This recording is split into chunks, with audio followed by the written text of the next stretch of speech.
Can you sing along the 5 Pusha T records right now? His records. Yes.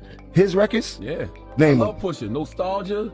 Oh, you was a Pusha T fan. He's like, you know. I didn't know he had fans like that. Can you name 5 Pusha T records? No, his records. Pusha T. I love your soul, my dog. You're not in my top 50. You might be in Charlemagne's top 50 and things like that. But you haven't done that much for me in my life. Like I didn't never want to be like Pusha. I never had a Pusha moment in my life. I never thought like you did. Like where I'm from, niggas want to be like you if you was really that. Jim Jones chose the incorrect legend to play alongside 2 of the game's titans, Nas and Pusha T. And he wasn't merely disparaging. He fired full-on shots as if he was prepared to see the entire area blow up.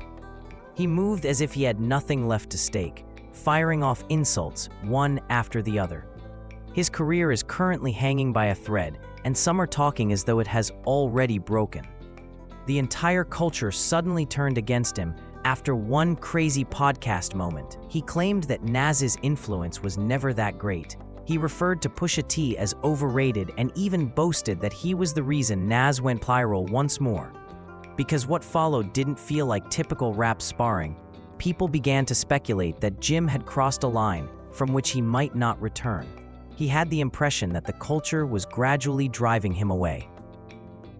People are now wondering if Jim is being pushed out of the picture by the same culture he once helped elevate, or if this was just another ego outburst. And that one phrase continues to circulate like a warning sign on social media. Pusha is just warming up after his Summer Jam set was curtailed. Let's take a moment to go back and examine the main causes of this slow burn takedown. Jim dropped a statement that was more than just disrespectful. He seemed to be attempting to obliterate an entire legacy. Nas's recent work was not criticized by him. He aimed for something much more profound.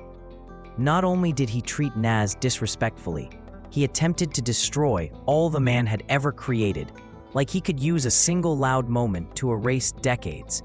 And where did he abandon this outrageous assertion? Instead of cooling off or clearing the air, Jim doubled down as if he was proud of it on the Joe and Jada podcast, a place known for casual chats rather than career-ending bombs.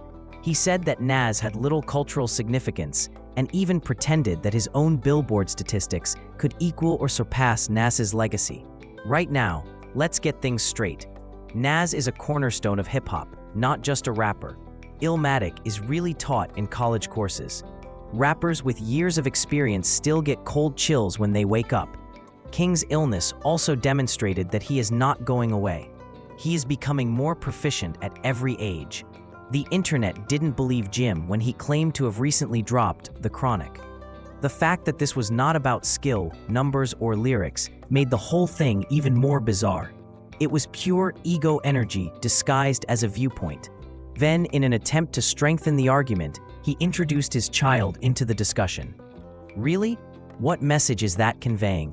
Do you like the new song? No, but you know. You don't like Ace Trumpets? What's so great about it? It's so good. It's good? It's so, oh man. It's good? So yeah, there's something going on that you ain't tell us about, bro. It's good in what? A nostalgic value of it?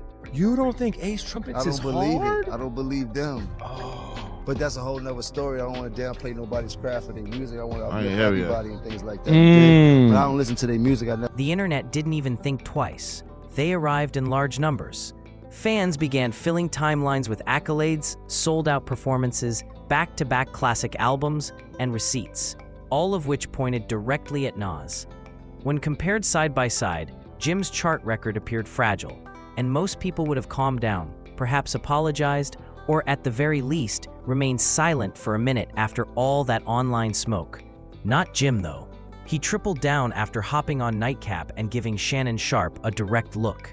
He went so far as to claim that Nas was always in second place, and that he never had the influence that people believe he did. The entire culture was staring at this, asking itself, did he really just say that? But hold on, who comes in second? DMX and Jay-Z. Now hurry up, that is completely nonsensical. The three of them were never in the same lane, not even close. Nas filled the streets with soul, introspection, and direct poetry. Jay was all power moves and strategy. People were struck in the chest by DMX's sheer pandemonium and agony. Comparing them would be equivalent to lumping Kendrick and Future together. two completely distinct creatures with completely different goals and personalities. It's not an opinion to suggest that Nas never led the pack. In plain daylight, it is rewriting history. Here's the crazy turn of events. Jim didn't even pretend that he wasn't a fan at the time. He openly acknowledged that he looked up to Nas as a teenager and even attempted to appear like him. He is now disparaging a 30-year history over a single 1998 film snippet. At that point, everything begins to sound surreal.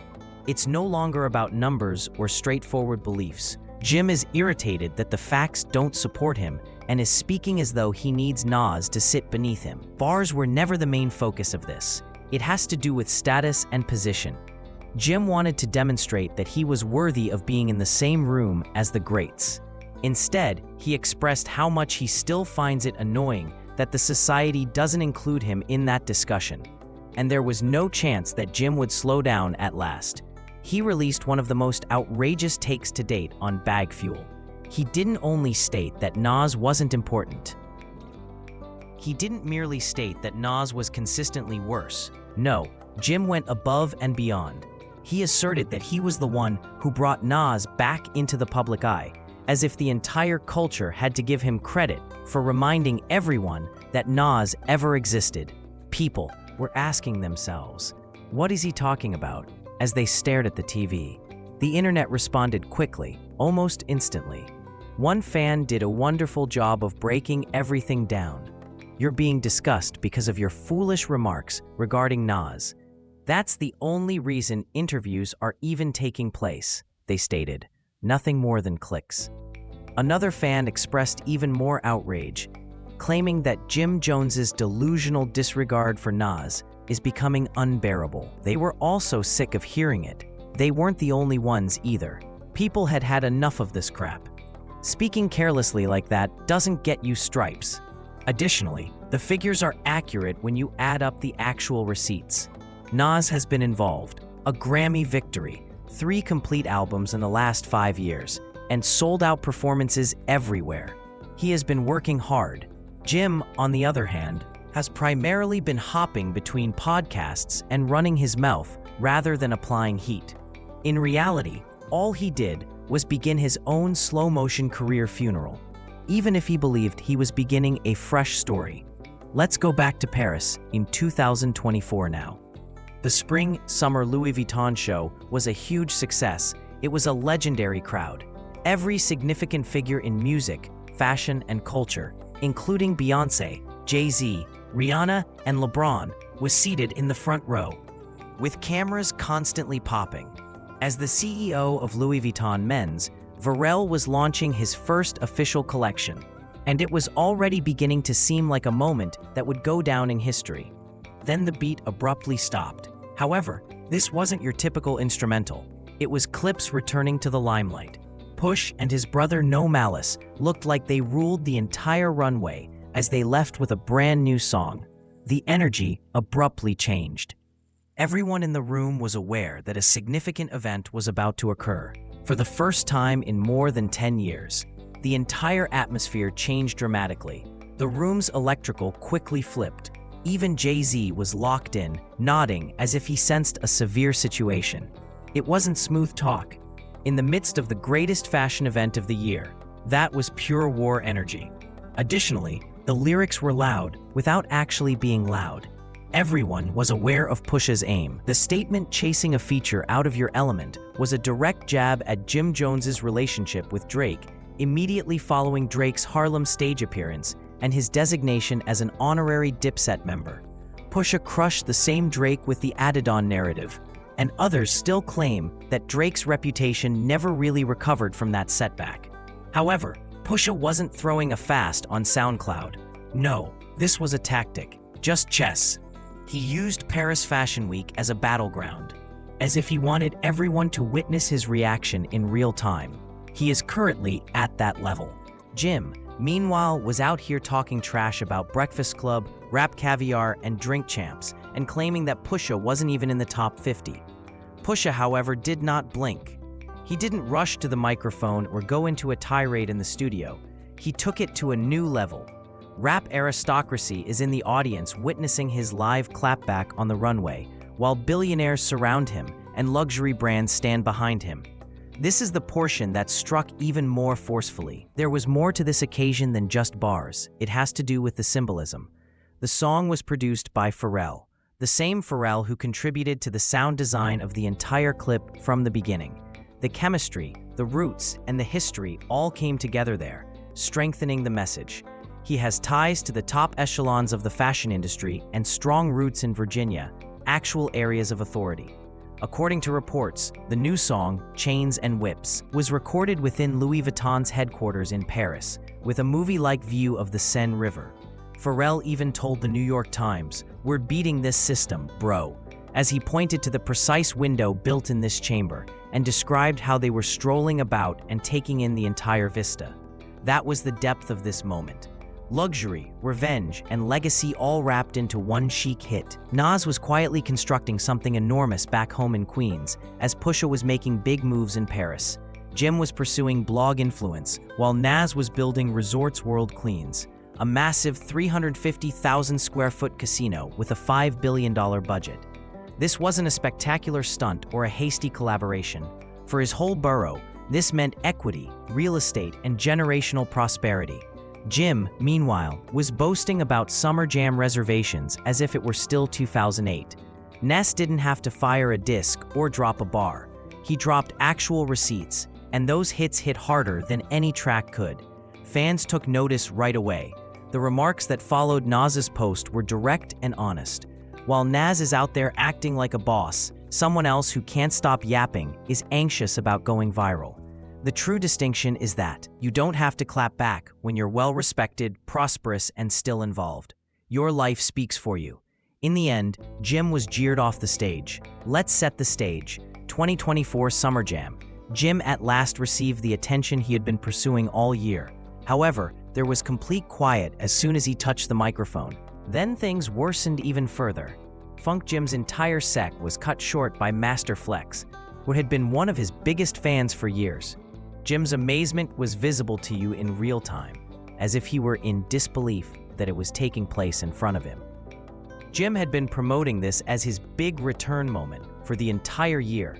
However, none of that energy was connected. He didn't deliver hits. The audience wasn't seeking to hear the drama he brought, and for some reason, Jim continued to speak after everything on stage fell apart. He was lining up one more disc, and he took it personally this time. Pusha T didn't have to say anything in public during the Louis Vuitton incident, but behind the scenes, rumors were circulating quickly. He wasn't done, not even near.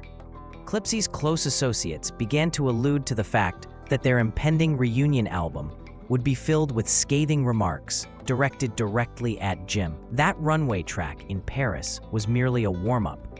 The next scene is expected to be much more brutal, tighter, and darker. Because Pusha is assuming the entire villain role without hesitation, some insiders are even referring to this as Pusha's Coke Bear moment. No holding back, no filter. Additionally, it appears that Jim will receive a lyrical thrashing if he continues to run his mouth on every microphone he comes across. Severe harm. However, the entire system is involved, not just the bars. Fashion houses are becoming battlegrounds as Pusha makes his comeback in opulent settings surrounded by millionaires and powerful individuals. Jim, on the other hand, seems to be caught in a loop while everyone else has moved on. As he continues to rhyme in Harlem alleyways over the same track that he was just outshined on. Everyone can perceive the stark contrast. Yes, you did read that correctly. As if he were prepared to go toe-to-toe, Jim actually flipped the Chains and Whips instrumental and dropped his own freestyle, but he went too far. He made a big mistake because he didn't mention any malice. Pusha may be able to take the barbs, but it wasn't just a CD to bring up his brother, a man who abandoned rap to follow his faith and alter his entire course. That was blatant disdain. Although Pusha hasn't officially responded yet, everyone is aware that he never moves quickly. When he strikes wisely, it hits like a truck. Jim then committed the largest error of the entire circumstance. During an interview, he made fun of Clips's latest single on TV, taking another jab at Chains and Whips while attempting to appear unfazed and in control. However, That small "I'm cool" gesture might have permanently sealed his doom. And just when everyone thought Jim had run out of things to say, he continued. Jim doubled down once more, once another interview footage began to circulate. This time, the entire heritage of Clip is being disparaged, not just Pusha or No Malice. He questioned why anyone was excited about Eclipse's return in the first place, termed their look outdated, and claimed that their subject matter didn't have the same impact as it once had. The entire timeline asked, did he really just go after the entire squad now? This was simultaneously audacious, careless, and crazy. People could also sense that things were changing quickly. Here's the twist, though. Clips is being welcomed into opulent settings by the same business titans who previously disregarded them, while Jim is out there attempting to trash legends. And those who are paying attentively can clearly notice the change. Because getting viral is no longer the only goal in 2025. It's about being respectfully current, and Jim is really sinking at that point. Push hasn't said anything in public, but the quiet feels oppressive, like something dangerous is loading in the background. Fans of Clips are already speculating that the upcoming release will be completely nuclear. Producers, stylists, and executives are handling the release of this footage like a full-fledged art exhibition behind the scenes. Luxurious branding, clever imagery, and even rumors that a documentary is being made about it. They are advancing to that level. Jim's entire plan appears to be in jeopardy in the meanwhile. Even some of his devoted fans are beginning to doubt his future after the freestyle failure, the icy response at Summer Jam, and the constant criticism in the comments. Exhaustion is replacing the hype he attempted to create. People are no longer amused, they feel ashamed of him. And now, the pressure is rapidly building. Because if Clip's record is as successful as insiders say it will be, it won't only put an end to the feud, it appears to have the potential to completely change the dialogue about legacy, relevancy, and who is actually important in the culture. It's possible that Jim lit a fire that he wasn't prepared to put out. Jim's credibility may be buried along with it. Jim isn't currently battling rap titans. He is rapidly losing the battle for his own relevance. He made an effort to appear calm, claiming that he had never even listened to Clips, but that facade quickly fell apart. He understood deep down that he was the target and that he was cooked without any spins or justifications. Thus, his uneasiness was evident in every word. The entire energy flips at this point because they handled him. It's no longer just Nas and Pusha, the entire culture is abandoning it. Every day, blogs drag him down. Even ardent Dipset followers are beginning to back off, stating that Jim should log off. It wasn't a rap feud. This served as a reality check. Jim Jones believed he was prepared to fight legendary fighters when he entered the ring. However, silence, calculation, and billionaire-level moves humbled him instead of providing bars. He isn't charting, trending, or receiving playlist love right now. In the game he helped create, he is gradually becoming a ghost. The craziest aspect is that the new Clips album hasn't even been released yet. That could be the last straw.